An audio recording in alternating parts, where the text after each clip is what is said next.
Hello, and a very warm welcome to today's Linkability Insights live stream. I'm your host, Lynnaire Johnston. Thank you so much for joining us. Today, we're going to be looking at a topic that I think is on a lot of women's minds right now. Principally, we're going to be looking at how LinkedIn and other platforms deprioritize women in their feeds and their visibility and in their discoverability. Now, before we came on the show this morning, I was just having a chat with my guests today because I pitched this as being just about LinkedIn. But in the course of our conversation, I have realized this is not a problem just confined to LinkedIn. It is more widespread across other platforms as well. So this is going to be a wider than just LinkedIn conversation, and I'm very pleased that we will be having a researcher from New York to join us. Before we do that, I would just like to suggest you say hello in the comments. We always like to know where those attending our LinkedIn Lives are attending from. And I would like to mention too that we have our producer, Cher Ferguson, also in the comments. You'll be hearing from her with links and other information, and also a very warm welcome to our very good friend and connector extraordinaire, Meryl Cass. Hello, Meryl, and thank you so much for everything that you do to make sure that people know about our events. Now, for some months, I've been hearing whispers and talk, and it's been getting ever louder, conversation about the fact that women are less visible on LinkedIn. Their post impressions were down, their profile views were down, and they were being unfairly discriminated against on LinkedIn. Now, I took this as a bit of a grain of salt to begin with, because everybody's post impressions are down, including mine, and pretty much just about everybody I know. And the number of people visiting my profile, that's dropped as well, and other really important metrics too over this past 12 months. And so I felt that it was probably more likely to be seasonal, or there were other factors involved in this, so largely ignored it. Until my good friend, Mark Halpert, also in New York, pointed out to me an article written by our guest today, Geri Stengel, which researched quite clearly this issue and meant I could no longer ignore it. And so that's why we are welcoming today Geri to our live stream, and are happy to have a chat with you about the whole idea of LinkedIn and now other platforms deprioritizing women in many different ways. So Geri, welcome. Kia ora from New Zealand. Please give us a little bit of information about who you are, where you are, and the kind of work that you do. Well, I'm Geri Stengel, and I'm located in Manhattan, not far from Lincoln Center. And my company, Ventureneer, does research. We help define and eliminate the challenges of underestimated entrepreneurs, and we do it through research. So we do research called the Impact of Women-Owned Businesses, which is census research about how many women there are who are business owners, and it's based on census data. We also do training, so we run the Minority Women Business Enterprise Mentor training for New York City. But I'm probably best known for the articles I write in Forbes about the success factors of women entrepreneurs. And over the last 2 years, I've increased the frequency of writing about women or female founders in the women's health space, and have found a very disturbing trend. So starting probably in maybe February, where my readership just started to drop like a rock. So my readership has gone down anywhere from 30 to 90%. And LinkedIn isn't wholly responsible for that. Most of my traffic comes from, or used to come from, Google search news and discover, and a fair amount from LinkedIn. All of them rely on AI and algorithms, and all of them unintentionally probably are biased. Well, I would be very interested to hear a little more about this, because as I said, only thought that this was confined to LinkedIn. So I'm interested to hear that it is more widespread than that. And I'll just explain too what's happened for me this year. At the beginning of the year, I decided that I was going to embrace AI, learn about it, start using it. And of course, inevitably for me, because that's the kind of person I am, write about AI alongside LinkedIn. My use of AI uncovered the fact that AI's own knowledge of LinkedIn was very poor and would often give you wrong information and out-of-date answers. So my angle was that I would talk about how to use AI plus LinkedIn to be able to get the right information. And that was a completely different thing altogether. Now, in the course of the year, I've begun to use AI a lot. And even though I'm a professional writer, AI can write my content really well, and in some cases better than I can, certainly a lot faster. But I never put out content, just to be clear, that I have not vetted, have not edited really carefully before it goes out there. My initial reaction to AI was that it was going to take my job. Now I believe it helps me do my job better, and certainly a whole lot faster, and allows me to do things that I hadn't done before, or that took a long time or were expensive. So it's been a real godsend to me this year. So as I have started to use AI more and been talking about AI more, I've been walking the talk and making changes to my LinkedIn profile based on what I now understand about AI. And as I say, writing about AI and LinkedIn as well. I am no AI expert. I know a thing or two about LinkedIn, but not nearly enough yet about AI. So I just want to make it clear that I'm not claiming to be any kind of expert.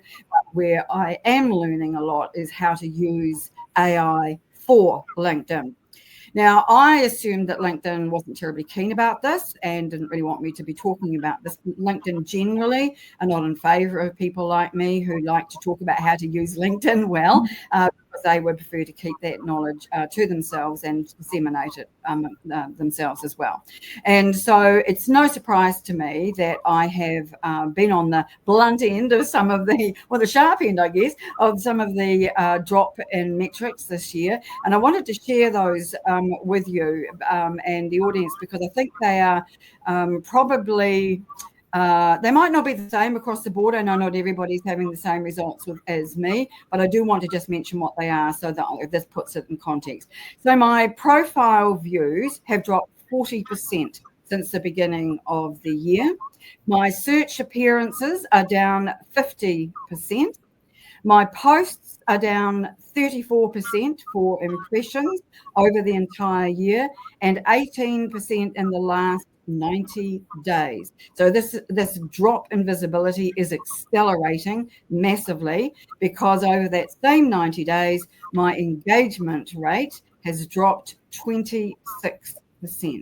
Now, I've been on LinkedIn for a decade, and I have seen my numbers gradually increase over that period of time. It's been a lot of hard work, and I put a lot of effort into it. So to see them suddenly crashing, because 1 year in the course of a decade is suddenly, has been really eye-opening. And so all of a sudden I'm going, maybe what these other people are talking about is not actually false. It's not made up. Maybe there's some truth to this. So I'd like you, Geri, to start by telling us what made you write this article, research and write this article, and what you found. And I'll ask Cher to put a link to the article in the comments so that other people can read it at their leisure too. Sure. So one of the people I'm connected to both in LinkedIn, but I know her personally. We're both in New York and part of the entrepreneurial ecosystem, and that's Cindy Gallup. So I started seeing on her profile articles about LinkedIn bias and the tests that she was doing. So she actually did a couple of controlled tests with another woman. Oh, now I'm forgetting her name. Let me just look it up for a second, just so that I get it right. She did it with Jane Evans, and they did a coordinated control test.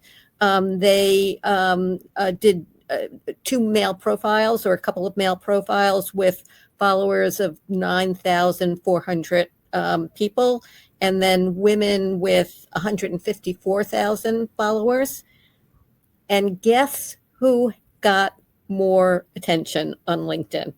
Well, I don't think there's any doubt that it will have been the male ones. Exactly. So I've been discussing this with a number of different kinds of people because I'm very networked in the entrepreneurial world. I'm down in San Diego at a conference, sitting at a dinner next to a woman who is a blogger. And we start discussing this. And she said, oh my God, I mean, my readership is down in Forbes. And she says to me, my blogs, my podcasts are down in listenership. And I promised to do some research, and I didn't do the kinds of experiments that Cindy and Jane did. And I'll talk about some other experiments that have been done also, because it's already been done. Other people are talking about it, but I really organized it into one article so that everybody could read. It may not be all the experiments that are out there, but it's many of the experiments.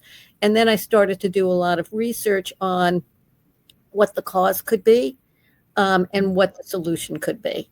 So some of the people that I came across were Lucy Ferguson, who changed her name from Lucy to Luke, and her, and then within 24 hours, her impressions rose over 800%. So pretty extraordinary. Jessica Doyle Mekas, who changed her gender marker and name, had a jump of over 700%. I know, extraordinary. Fortune contributor Megan Cornish, a mental health professional with 50,000 followers, changed her gender to male and rewrote her posts, and it jumped 400%. Now, Rosie Taylor, she was able to increase her number of people reached by 200% and her page views by 400%. Wow. I know. Yeah. And then what also was striking is another woman, Cass Cooper, a Black woman, changed her gender to a Black man, and her readership went down. So it's not just gender, it's also race. And the response from LinkedIn has been a tad on the tone deaf side. So nobody has really accused them of coding in sex or gender into it. But if everything is based on the past, and if your avatar for success based on the past is a man, and they write in a different style, which is more assertive, and women may be writing in a softer, more collaborative, more communal way, what gets rewarded in terms of readership is going to be that male content. So LinkedIn has come out with, saying, nope, we're not biased, but we're not accusing them of that. We're talking about proxy bias. Right. Explain what proxy bias is, Geri. So part of it is writing style, and part of it just is really that you're writing based on the past. And I'll be more specific because I do a lot of writing in women's health. And I'm going to be doing an initiative called Transforming Women's Health. And one of my partners is an AI company. And the reason that they started their AI company was because if you did a ChatGPT search, or it does, I just use ChatGPT, it wouldn't really matter which one you're using. If everything that's out there was formed on, again, a male avatar, it's not taking in clinical evidence about what's best for women. It's not using the same words that women would use about their body parts when they're talking about their own health. Now, I told you the example of menstruation because I wrote about a company. I wrote about them, I don't know, 5 years ago. It's a great story. What they wanted to do was menstrual equity. So they wanted pads and tampons to be given away for free in public bathrooms. That article 5 years ago generated thousands of views. Maybe it generated 500 views. Both of us have big social footprints, and it got no real readership. And she's had a real impact. Part of it being, and I'm very proud about this one, I went to a women's health advocates event here in New York, and it just so happened that my state assemblywoman was there, and I had no idea that she was responsible for the first statewide menstrual equity law, so that if you're in a public school, a college, if you're in prison, you get free pads and tampons. Now 20 states have that. So you really have to be persistent. And I went up and introduced myself to my state senator. But even on the panel, she talked about just the importance of being persistent about this. So the more we pound this in, the greater the likelihood that we will be heard. And again, I don't know that it's really deliberate, but we have to educate these male-run companies about AI bias. Well, I've got my own anecdote about bias that I have seen in AI, because I think this is probably an AI problem, really, rather than to do with the individual platforms. When I think of it more, on the back of what you've been talking about. Earlier in the year, when ChatGPT launched different ways of doing images, they provided a kind of catalogue of the different styles that it could do. So I decided to ask it. I gave it a photo of myself and said, please, could you create an image of me in all these different styles, which it did, which I really liked. One of them I quite liked, except that it portrayed me as being larger than I like to think I actually am. And so I asked it to redo that, just on the basis that I didn't see myself as being quite as big as this. And the result that came back was not only smaller, it was younger. It was very clear that AI associated being a larger person with being older, and being slim with being young. Wow. And I was very taken aback by that, because it made me suddenly realize that the information that AI is being trained on is inherently biased. It's being coded by largely males, as I imagine.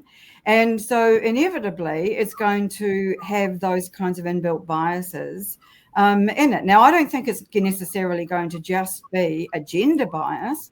I don't have any information about this, but I imagine there might be some racial bias too, and possibly other kinds of biases that I have not yet thought of.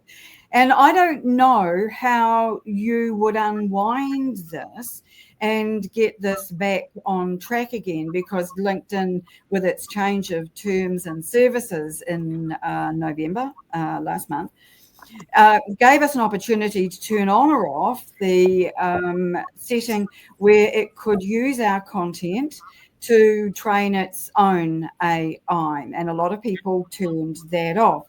Now, I'm wondering whether if we leave that on, then its AI might in fact be trained more on female content rather than just male content. And also there are slightly more men than women on LinkedIn, as you pointed out. And I wonder what the percentage of content creation, male versus female, might be as well. And the other factor that I think could be in play here is that there are several different places that LinkedIn and its AI can pick up whether we're male or female. So there's a setting in the demographics area where you can nominate whether you're male or female, or in my case, not have it on at all and don't specify. There's clearly your name, which in some cases might be hard to tell. And there's also your photo, profile photo, and then the pronouns, which have got nothing to do with gender at all. They are to do with identity. And so if LinkedIn is putting those in there as well as part of its decision about whether a person is male or female, then I think they're on the wrong track entirely. So there's a lot of different ways to look at this, different factors involved that make this a very complex question altogether. And so I think that what we might be seeing, and I'm interested in your opinion on this, what we might be seeing on LinkedIn is quite possibly a microcosm of what we're seeing in the wider world. Would you think that might be true? Yeah, so I absolutely do think that is true, because I think I told you my readership is down in Forbes, and LinkedIn, was a significant small part of it, but the greater part came from Google. I get virtually nothing from Google, and let me do a comparison. When I'm writing about women's health, I get virtually nothing, but I wrote about cybersecurity, a female founder in cybersecurity, and that got substantial readership. So it's complicated. If I'm talking about words that it's not that AI doesn't like them; it's trained not to talk about women's parts, but you can't talk about women's health without talking about women's parts. Well, that would be true. So you're saying it might be topic based as well. It is topic based. So and it's again not just search engines. It's ad networks. So for the longest time, I can't remember the first time I interviewed a female founder in sex tech. So you may not know it, but in the U.S., New York is, I think, the sex tech capital for female founders, or at least it was back when I wrote the article. And you couldn't use, again, female body parts if you were talking about sexual wellness. So none of this was pornographic. Everything was, legitimate. In the United States, I don't know about in New Zealand. You can't use credit cards. You can't. You don't have access to everything that other kinds of products and services have. So in terms of the ad networks, and I'll talk more specifically about Femtech Insider. So a few weeks ago, I interviewed Catherine Fokund of Femtech Insider. She's based in the UK. She can't get on the ad networks because, and she's got a newsletter. She can't get ads from ad networks because they don't let you use women's body parts. So this isn't the United States problem. It's not a New Zealand problem.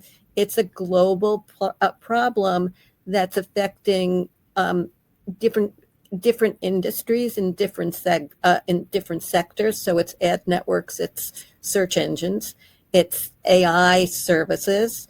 It's social media algorithms.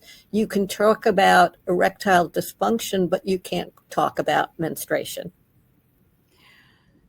That's very odd. I had no idea about that. And of course, we all know that everything is entwined on the internet.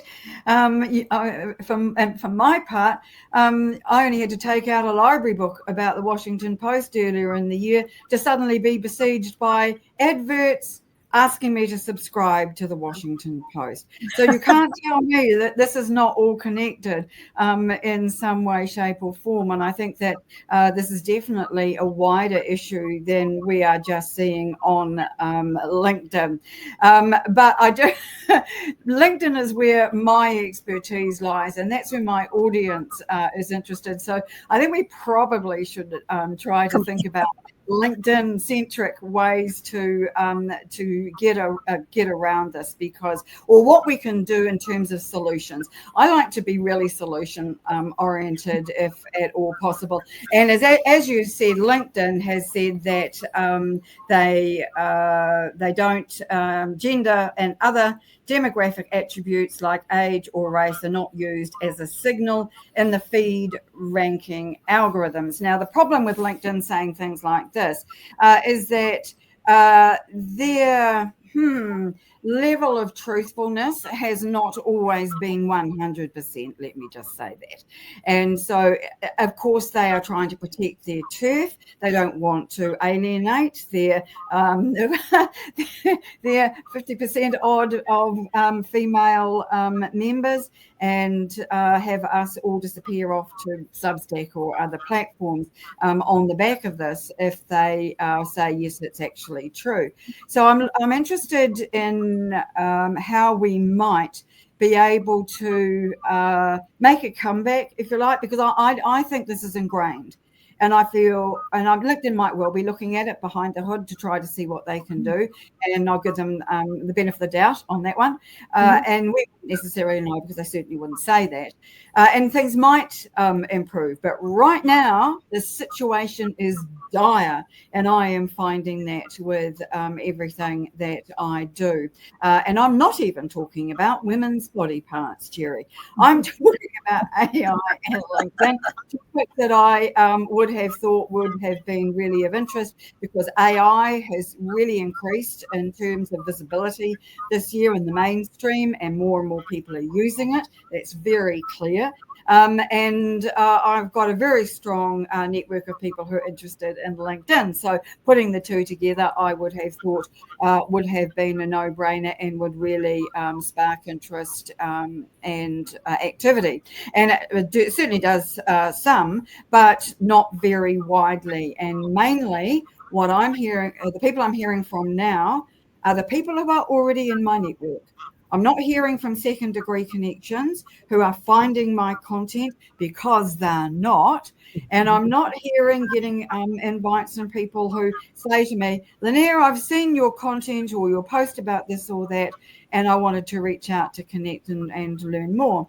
I'm not seeing nearly as much of that at all. The only thing I've not been measuring on an ongoing basis is the number of people who are reaching out or sending me invites. But what I can tell you is that the growth in my network, that's my followers, has tailed off as well. And I have to work really hard to bring in new followers. And the way that I'm doing that is reaching out to people via invitations to connect.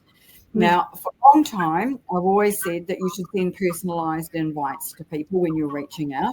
But recently, I've had to change my view on that, because LinkedIn has removed or reduced, at any rate, the number of free messages you can send when you send a connection invite, down to 3 a month if you're on the platform. Premium, it's no problem.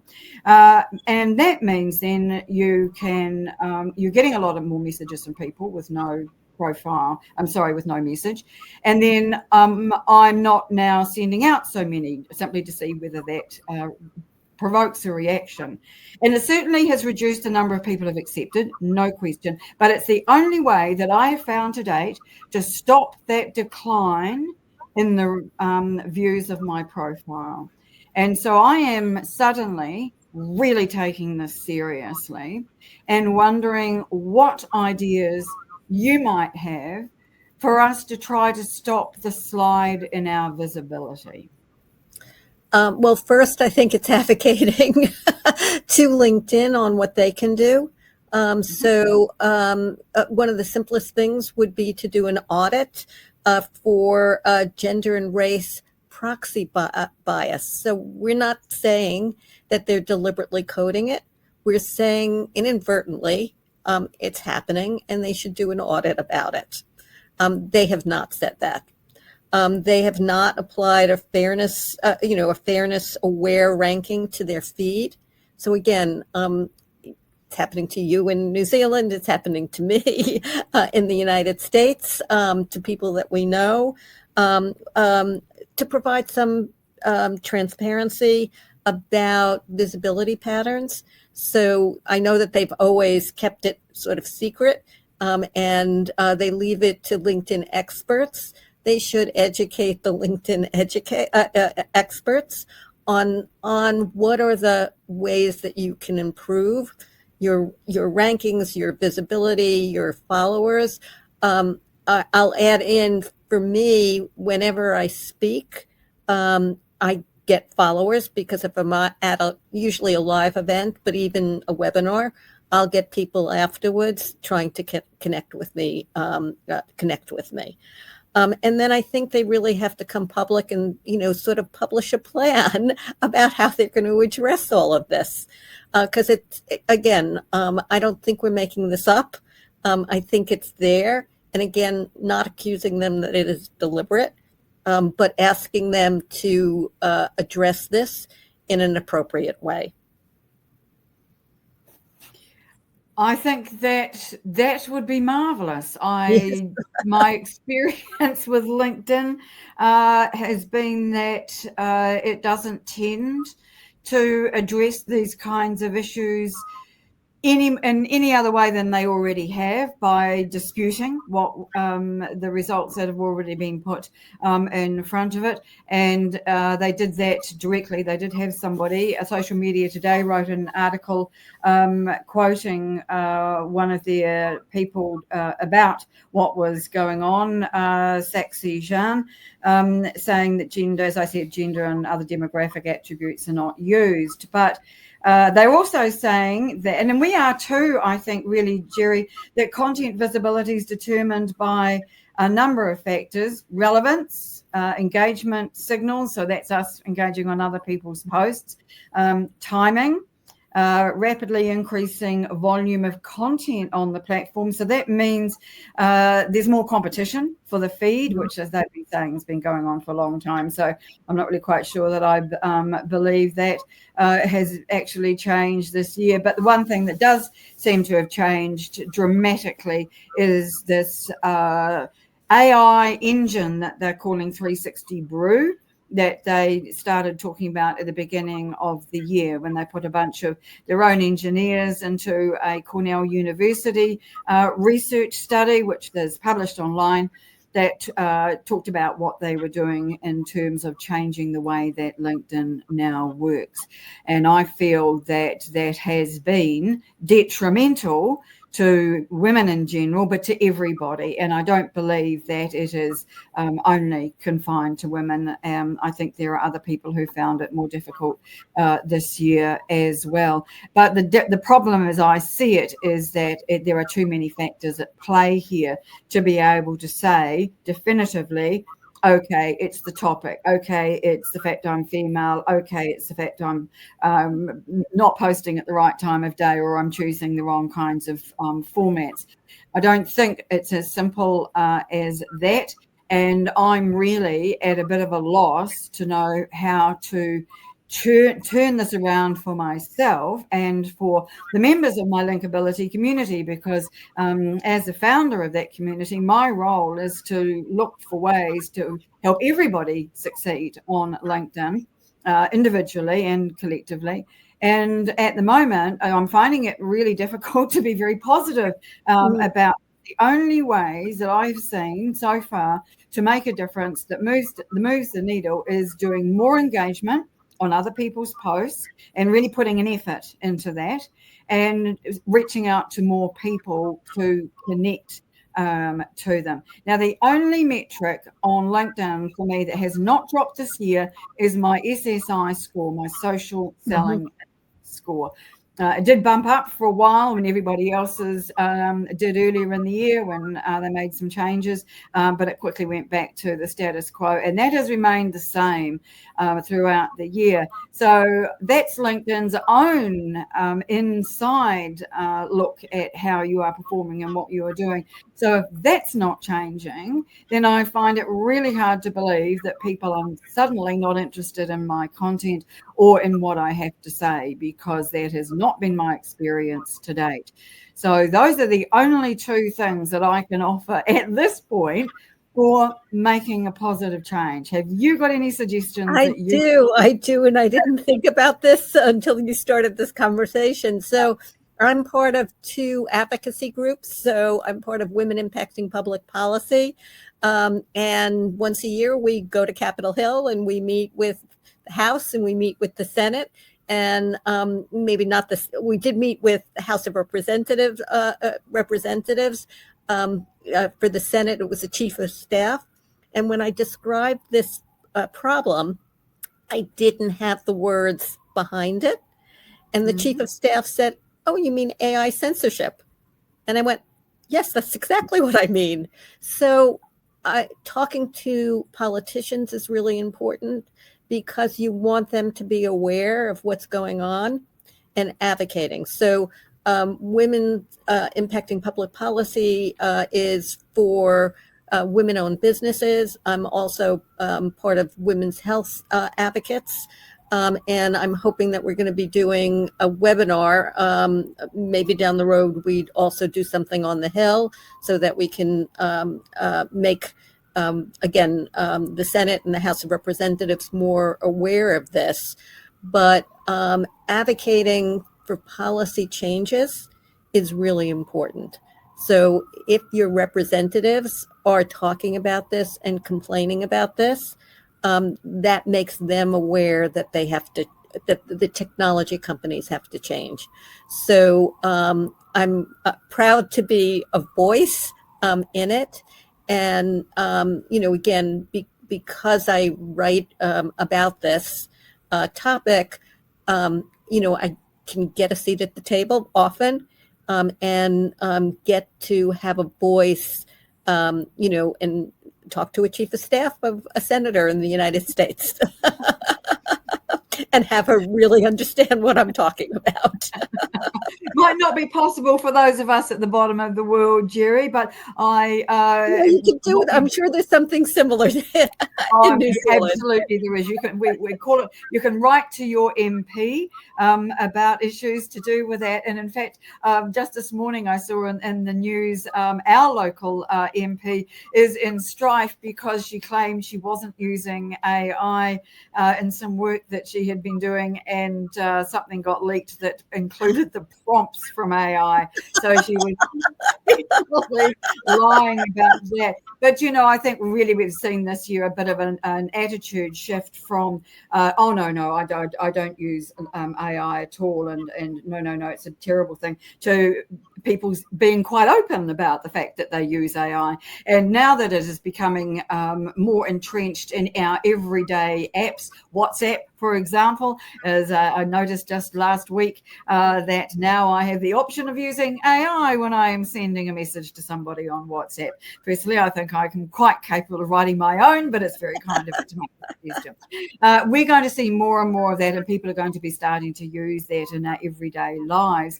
And so this is why I think that I'm a little concerned about this, because if it's already entrenched in AI, and AI is just going to be becoming more and more widespread and in our daily lives on all our daily apps that we use, and I don't mean just social media, I mean just the usual things, even our banking app or anything that we use to buy our groceries, maybe all of those things. There might well be some inherent biases in those that we are not aware of. And so my first thought about this is being aware of it. And that, I think, is something that we need to be just be thinking about. Now, I haven't done this yet, but I will be very interested when I repurpose the content from today's event, talking with you, to see how AI responds about talking about AI and bias. And I am going to make sure that I put in as part of my repurposing, all right, you've written it this way. Now I want you to write it from a female perspective and just see what the difference is and see whether it is true. Because I've never done this experiment before. And I ask it to write in my own voice. And early on, I established what that voice would be. I did not, in that, specify gender, however. I didn't think that was relevant, and I didn't want that to make that an issue. Well, to be honest, it never occurred to me that I would be even thinking like that. I don't see gender as being an issue in much of what I do these days, but clearly it still is, and an issue we need to fight. So I'm going to ask my AI to have a look at this when I am repurposing the content from today's event and see if it comes up with different versions that are materially different. And I'm going to try and find a way to put them side by side when I publish the content. Yeah, because you've article, haven't you, that writing one of the ways that the bias comes through. Absolutely. Absolutely. So writing in a male voice versus a female voice, and seeing, the same, if you do an outline for the article and then you ask it, write it in a female voice and then write it in a male voice, see what the style is. The language is probably more assertive if you're writing in a male voice, and it's more collaborative if you're writing in a female voice. That's interesting. I'm just going to pop a comment onto the stage, if I may, Geri, from Samantha, who's asking a very valid question. How do we know? Samantha is a good friend. Oh my goodness, man, that's a bit scary, Samantha. Thanks for putting the cat amongst the pigeons with that one. All right, so we'll just have a quick read of what you've said there and see what we can come up with. I don't know specifically what words trigger the algorithm. Well, so in terms of women's health, it's body parts that trigger the algorithm. So again, you can talk about male body parts, but you can't talk about female body parts. And I'm not reading the whole thing. It's my glasses need to be changed. It's very small. I'm sorry. Yeah. I don't think I can make that any bigger, actually. It gets bigger if there's not so much text there. But yeah. I'm just happy to continue chatting while you read the entire thing. So because it does talk about the government rewarding Microsoft, and I think that's interesting because I don't know what that means, and because I don't understand the reference. Probably with contracts, so they get rewarded with contracts. All right. Okay. All right.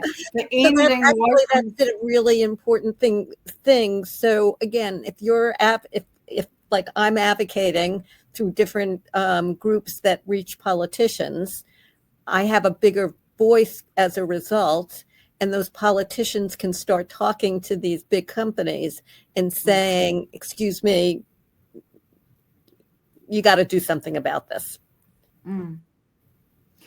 I have a problem, Geri, with the word wokeness. Now, I'm in New Zealand, right? So our culture is completely different to that of the United States. So just keep that in mind. Because to me, originally when the word being woke arrived, it was about people being inclusive. And that was all seen as a good thing, inclusive in lots of different kinds of ways. And was obviously much wider than just that too. But that was a good thing. But now it's been turned into a weapon. And if you're woke, that's bad in some ways. And I cannot understand how we have transitioned from one to the other and turning something that I thought was a very good idea for inclusivity across all kinds of things to suddenly be a bad thing. Can you explain that to me? I know this is not in the library of what we're talking about today, but I would really love a perspective on this that I simply don't understand. So it became a political dirty word because of just the overall political environment. So, politics here in the United States are well known, and I don't want to get very political in this conversation, but I never thought of my work as being part of diversity, equity, and inclusion, but it definitely is. And it's a difficult time. It's just a difficult time. So like you, I believe in inclusivity. Woke shouldn't be a dirty word, but it has become one within certain circles, and that's really a shame. And I hope that we can turn it around sooner than later, because this is going to be a difficult next few years. I agree with that. And from that, we'll move on from the politics. Right. Excellent. Okay. So we've talked about writing styles. We've talked about proxy bias. What about now another thing that came out from as a point of note from your original article was platform design and underlying patterns of who gets rewarded. Because, and we're back to LinkedIn now. Historically, the platform amplified content from power users, a group that's disproportionately male. So, and that I think is it's come from LinkedIn somewhere along the line. So do you comment around that? Yeah, so I actually spoke to the folks at Emma in wording that. So there are definitely things that you can do to ensure that you're not reinforcing the bias of what exists. And part of it is doing that proxy bias audit that I suggested. You need to acknowledge the pattern. You need to apply fairness tools, used in, let's say, recruiter searches. You need to audit the ranking signals. So there's enough things that you can do as a technology company to correct the bias. But the companies that are doing this need to be proactive in correcting the issues. And all I can say is we need to pound this as hard as we can to make other people aware of this issue, and to get as many male allies involved. And I really thought it was interesting how many people posted my article or reposted my article or, just quoted me in it that were not in my language. Okay. So thank goodness LinkedIn has a translation. All I had to do was press a button and I could now read what was written. And it was in Italian, it was in Danish. I can't remember all the languages it was in. And I could respond back to the people that were including my article in their post, which was very flattering. But all things considered, I can't tell you how many reposts that I got. And I got maybe 2,000 impressions on the article. Years ago, that would have been thousands and thousands. Yes, I'm surprised it's not higher than that, given the publicity that it's had. Yeah. I'm very surprised that it's not more than that, and the comments on it. So that that I think that's a very illustrative of what we're talking about. Yeah, don't you think? So part of it, I also think, is I talk to an ecosystem. So I'm not in front of people that don't absolutely agree, whether they're male or female. So a lot of men chimed in, and I love that it was men in Europe as well as the United States. You need these male allies to really reinforce what's being said. and the male ally that ensured that you are on our call today was, as I mentioned right at the top of the show, was Mark Halpert. So they do exist, and I'm really thankful that they can see that things aren't the way that they should be.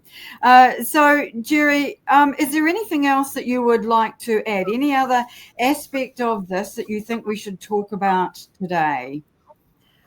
So just to reinforce that this has an economic impact on women. Yes. So if you don't have visibility, you don't have the same ability to build trust. You don't have the same ability. Let's say you're a female founder raising venture capital. Now, I'm not going to blame LinkedIn for the dramatic drop in the percentage of solely female-founded companies. I mean, it was dismal to begin with, 2%, but it dropped to 1.2%. And there's certainly other factors that are much more important in that drop than the fact that LinkedIn isn't giving women visibility. But to some tiny degree, not having visibility, the same kind of visibility on LinkedIn, is significant. Women need to be seen so that maybe they want to be speakers at events, so that people are aware who they are and start reaching out to them. All of these things build to credibility, to trust, and it's really critical that we just make technology companies aware of this issue and advocate as much as we possibly can through as many channels as we possibly can. I agree. And one other suggestion I would make is to support each other's content. Yeah. I think that really helps visibility, whether you're commenting on a post or whether you are reposting it or sharing it with your own thoughts. I think is a very good way to demonstrate to LinkedIn that we are supportive of each other, and we think the content that other women writers are putting out there is worth being seen. And so I think those visibility signals are really important. Will they be enough? No, they won't, but it's a start, and it does demonstrate solidarity, I think, in terms of trying to do something at least to try to rectify the situation. Because I don't know about you, Geri, but I'm old enough that I don't roll over with this sort of stuff anymore. I like to fight back, however that looks. And for me, fighting back looks like supporting other women and having people like you on my show, so that we can bring these issues out into the open and talk about them. Because, as I said earlier on, I really didn't take much notice of this. I thought it was just rumor and conjecture. I definitely don't think that now, but I do also now believe that this problem is wider than just LinkedIn. And I'm very interested, and if that's the only thing that I take out of today's call, which it is not, then that is sufficient to really open my eyes to see what is going on around me, because I think we can be very focused on a very small lane, and to see things from a different perspective, I think is good for all of us. And whether we agree or we disagree, being aware of it as an issue is fundamentally important. So any final comment that you would like to leave us with today? Yeah, so I didn't think about this before, but just the importance of doing this. So again, I'm doing a lot of writing about women's health. Women live longer, die in poorer health, and pay more for their health care. And if we're not getting visibility, this is going to continue. So we really need to raise awareness so that we can be healthier in our older years. I hear you on that one. And not pay more for it. Yeah. Well, that's very, very true.